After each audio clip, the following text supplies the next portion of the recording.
So, I got a question from Hollers again. And this time the question is, let's see. I mean, we spoke about it in person actually, because I know him personally. And it wasn't a very specific question, and it was relatively vague. So it's going to be a big topic. And I'll try and condense it as much as possible. And hopefully it'll be helpful for y'all. So the question is, should I train when I'm sore?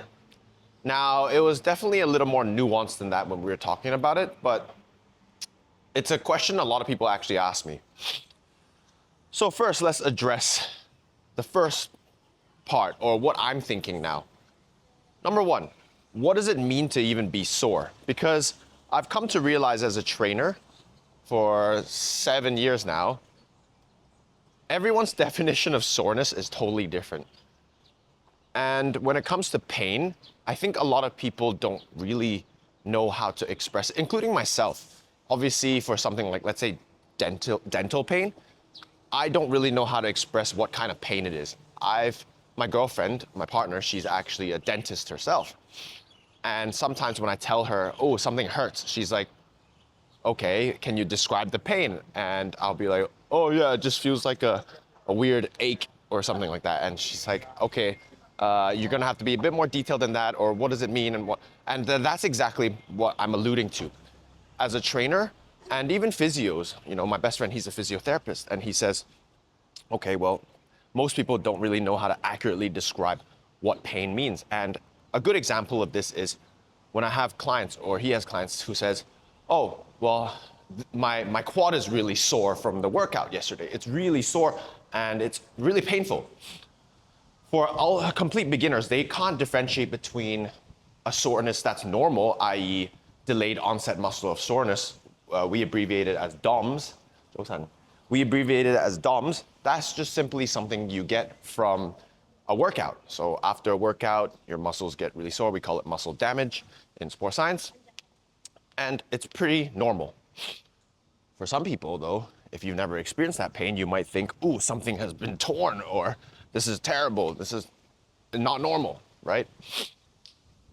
So number one, we need to establish what does soreness mean. And it's actually very difficult to gauge, but for more experienced lifters, most of the time soreness just means delayed onset muscle soreness.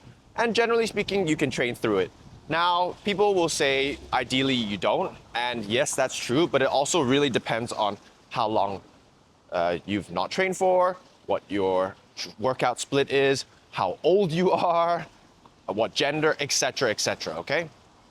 So a good example would be if, let's say, I'm training my grandma. She's 85, and she's experienced soreness from a couple sets of sit to stands. Yeah, it's probably ideal not to keep training her until she's recovered completely.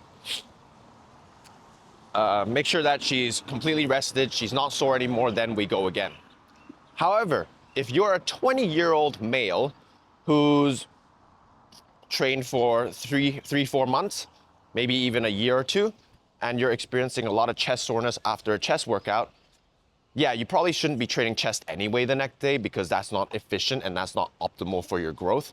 However, if you're still sore 2 or 3 days later and you need to hit chest again, number one, your chest probably isn't that sore anymore compared to the first 2 days, because DOMS actually peaks at around 48 hours. After that, you're probably gonna experience less soreness, but still be a bit sore. It's okay to train through it. It's not that big of a deal, okay? So this is where age, gender, training experience, all that stuff does matter. Now, if you're sore because it's not actually DOMS, and you don't know that it's not DOMS, that can be a bit more problematic. And that's why it's really important to be more in tune with your body, because as someone who's trained for many years, we tend to know when it's soreness from, let's say, a workout, or it might be potentially be a different issue, or maybe a major issue. Ooh, my camera's a bit dirty, sorry. So let's say, for example, perfect, right now, I've actually had plantar fasciitis for almost 4 years now. So for those of y'all who already know me, I used to do martial arts and I used to fight at an amateur level. And What do? We fight barefoot. Unless if you're a boxer, everything else is pretty much done barefoot. Oh, and wrestling. But I only did one boxing bout, so I only trained for boxing for a couple of months. But I was always a Muay Thai. I've always been a Muay Thai guy and kickboxer. It was only near the end when I started to do more boxing. And it does matter. And why am I telling you this? Because boxing, your footwork is arguably more important than the other martial arts. So you're bouncing a lot. For those of y'all who've actually watched boxing fights, or even kickboxing, you'll find that a lot of them bounce a lot. Whereas in Muay Thai, most people are a little more stationary. That played a massive role in my recovery for plantar fasciitis. It first flared up, I think, 4 years ago. And ever since then, I've never fully recovered. And you can argue that 100% it's my fault.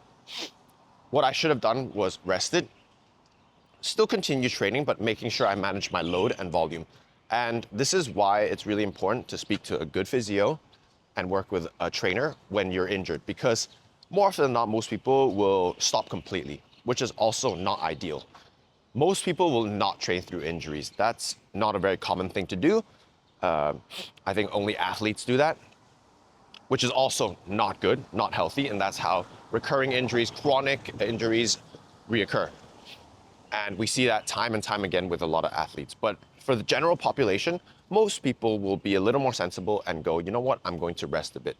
However, even though this is what doctors tell you to do, oftentimes actually medical doctors are not trained to help you rehabilitate. Medical doctors tend to address acute issues, usually through medical interventions or, medicinal interventions. So using medicine, or they will use surgical intervention. This is why I think it's really important to not only speak to a medical doctor, but also speak to a physiotherapist, because a physiotherapist will be able to help you rehabilitate it through exercise. We call it, corrective exercise. I don't really like that term personally, but that's kind of how it's said. But I think it's better to just call it rehabilitation exercises or prehabilitation exercises if you've not actually gotten injured. And from my experience, that's the best method in correcting issues or resolving chronic injuries. Because more often than not, most of the time, doing exercise, having a good diet and good sleep will help for most issues. So back to my problem, plantar fasciitis. How do we fix this? Well, ideally, I manage the volume very well. And my physio, i.e. my best friend, he's told me, hey man, well, you're probably doing a bit too much. And to be honest, it's already much better now because I stopped doing martial arts. But back then, I had to fight. So I had no choice. I had to train through it. And it obviously got worse. And then once I stopped fighting, and I had a year where I wasn't really doing much cardio and focusing on weight training, it pretty much went away completely. Now, obviously, I'm running again, and I'm running 5 days a week. It kind of comes back here and there. And I find that it usually only flares up more when I do a bit too much. And this is where load management, volume management is very important. And that's where you need to speak to your medical doctor, usually an orthopedic if it's really serious. And then if they're really good, they'll refer you to a physiotherapist who will manage your load well.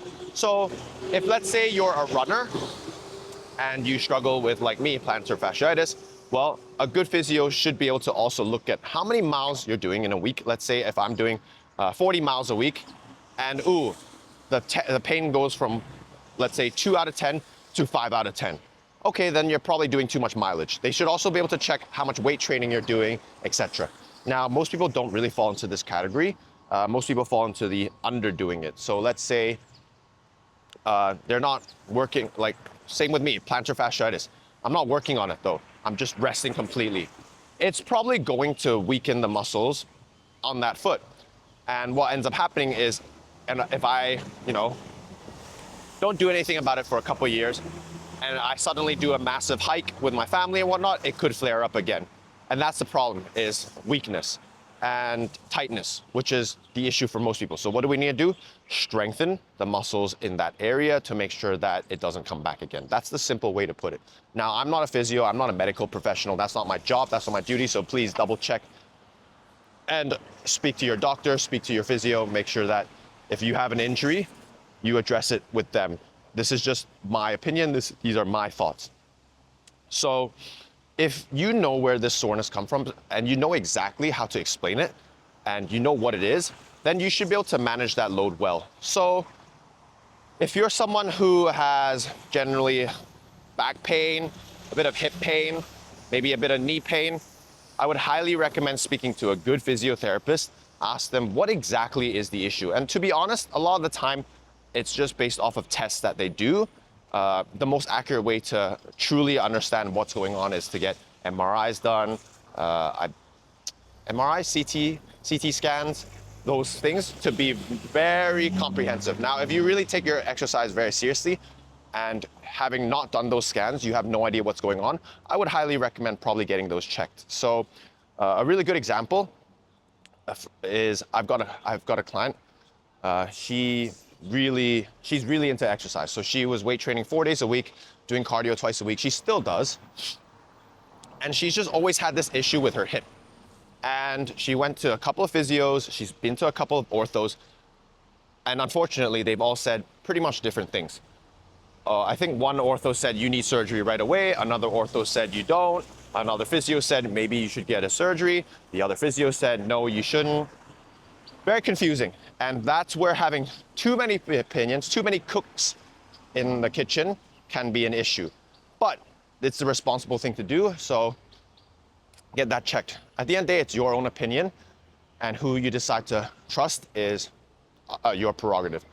But her conclusion was to not do surgery, but she did get a lot of scans done, and they found what we call a labrum tear. So that's something in the hip. I'm not too familiar with it, but it was a partial tear. From my understanding, if it's a full tear, surgery has to happen. But it was a partial tear, so there was the option of whether or not to get surgery or not. And that's where the differing opinions came about. She decided not to get it, use exercise physiotherapy to help her with it, and I think she's managed it very well now. So she's got a physio that also manages her volume and her load. And that's what I mean. More often than not with injuries, we just have to work around it and get good medical professionals as well as a trainer or strength and conditioning specialist to help you manage that load and work around your injuries. And yeah, the answer more often than not is to continue doing exercise. It's not to stop, okay? So I hope this answers your question, haulers. It's a bit long-winded, but hopefully it helped. If y'all have any thoughts, comments, please comment below. Let me know if you've had any injuries before or injuries that you're dealing with right now, and let's talk about it. You're not alone. But as for now, I'm heading out. I'll catch y'all in the next video. Peace.